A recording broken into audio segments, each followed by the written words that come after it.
Buenas tardes, nosotros somos el equipo 7 y hablaremos del estudio termodinámico de la producción de ácido sulfúrico. El equipo está conformado por América Díaz, Roberto Ramos, Amairani Martínez y Eva de Los Ángeles.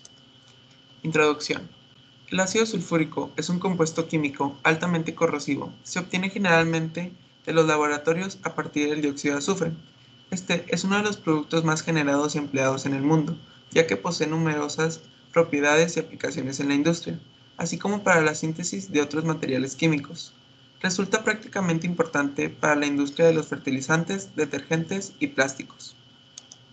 Las principales aplicaciones y usos del ácido sulfúrico en la industria son: la principal es el fertilizante, ya que alrededor del 60% de la producción del ácido se utiliza para la manufactura de fertilizantes. Asimismo, se puede ver su aplicación en la refinería de petróleos, industria en química inorgánica y las baterías de los automóviles. Producción del ácido sulfúrico en México.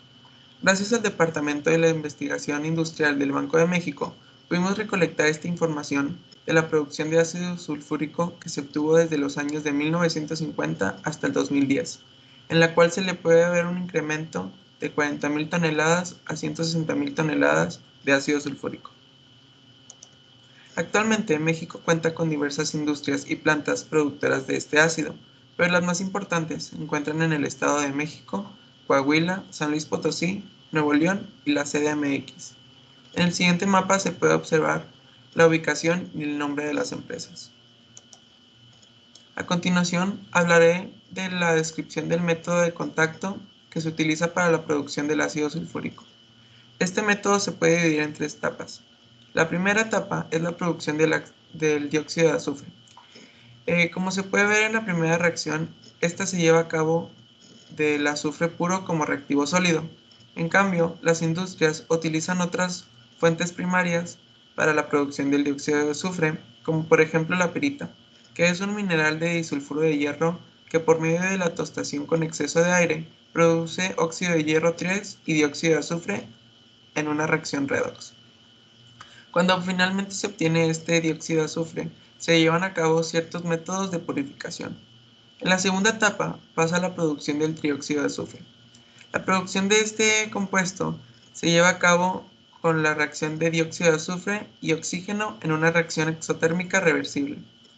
La reacción se puede ver representada de la siguiente manera, con un delta H de menos 196 kJ sobre mol.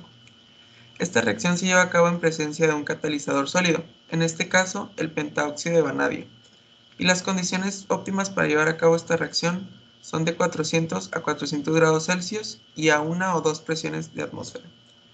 En la última y la tercera etapa es la conversión del trióxido de azufre en ácido sulfúrico.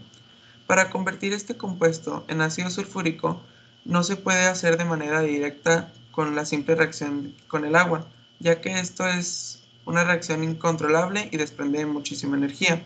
Es por esto que se opta en hacer otros procesos o otras reacciones. La primera es disolver el trióxido de azufre en ácido sulfúrico concentrado, dándonos como producto ácido disulfúrico, también conocido como oleum.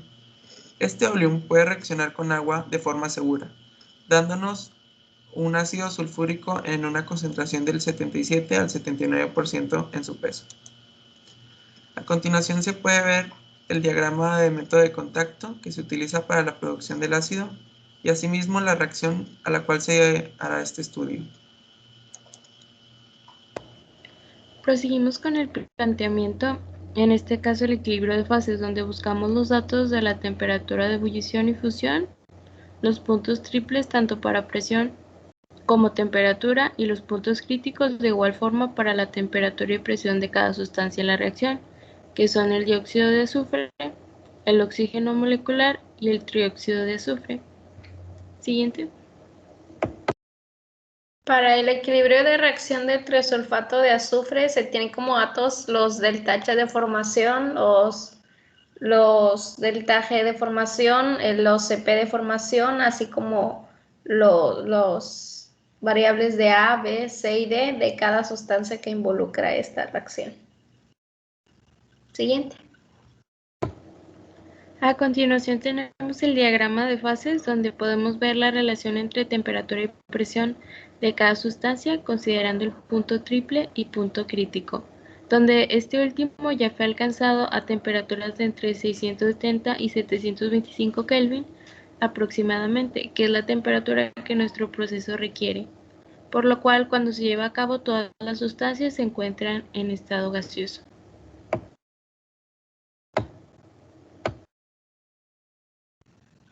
Ahora bien, para el análisis de los delta H de reacción en función con la temperatura, nos guiamos mediante tres casos. El primer caso se realiza el método y hace aproximaciones de los delta H de reacción que son independientes de la temperatura, como se muestra en la gráfica que está coloreada en color verde. El segundo caso se consideran las capacidades caloríficas, pero también son independientes de la temperatura. En la gráfica es el color azul. Y para el tercer caso se considera un polinomio para el delta H de reacción del trióxido de azufre, que esta sí depende de la temperatura. Se nos muestra en la gráfica las aproximaciones de los delta H y se puede determinar cuál es la más óptima. Para eso necesitamos la fórmula de desviación estándar. Ya comparando los datos que se nos dan, si comparo el caso 1 con el caso 3, tengo una desviación estándar de 2.23, y si comparo la 2 con la 3, que son las que están más cercanas, la amarilla con la azul, la desviación estándar es de 0.29, entonces es mejor, la que es mejor es la 3, el caso 3, cuando esta depende de la temperatura, perdón. ¿Por qué? Bueno, pues de esta manera mi delta H de reacción disminuye y se hace una reacción exotérmica, así no necesito que invertirle tanta energía.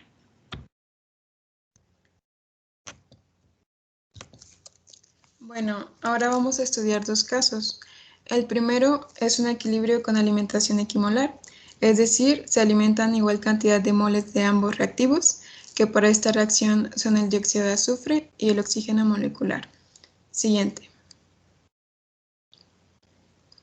El segundo caso es un equilibrio con alimentación estequiométrica, donde se suministran igual cantidad de moles que los que contiene la reacción.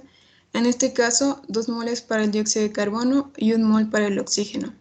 Bueno, pues para ambos casos se resolvió el polinomio para encontrar los valores del avance de reacción. Siguiente.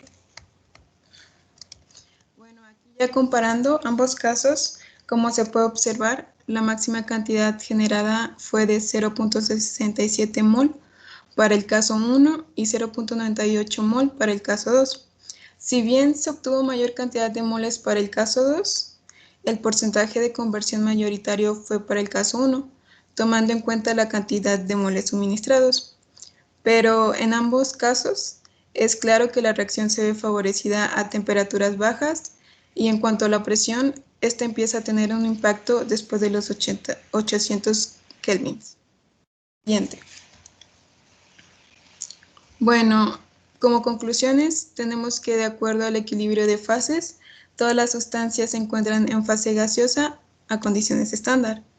Asimismo, el comportamiento del delta H de reacción fue el propio de una reacción exotérmica, porque fue decreciendo al disminuir la temperatura.